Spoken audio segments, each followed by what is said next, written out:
Continue our team coverage now as we monitor storm conditions. Let's check in with News 2's Jordan Siopa, who is live in downtown Charleston with the latest on conditions in that area. Jordan, as we can see, very windy where you are.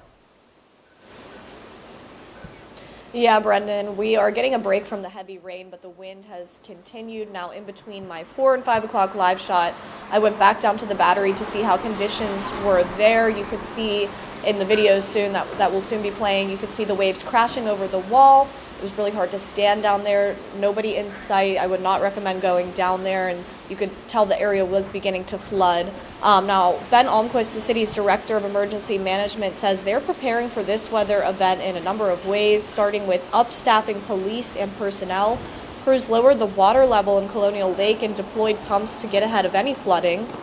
Now, although the major concern with this storm is high winds, Almquist says the city is erring on the side of caution after December's nor'easter.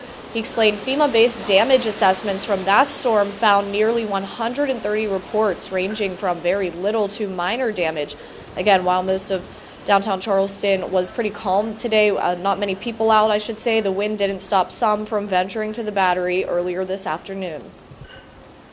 We came down here during the hurricane a couple months ago, and we knew that it was going to be raining, and we were like, you know what? It's first day back. Let's have some fun. Let's go on a little adventure. I mean, it was definitely calmer earlier, but now it's starting to heat up. The wind is in your face. But walking through Charleston, it's like the calm before the storm. But being down here, it's like being right in the thick of it.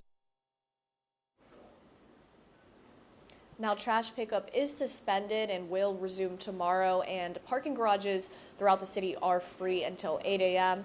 Officials encouraging people to stay home until this is all over. Reporting live in Charleston, I'm Jordan Siopa. Count on 2.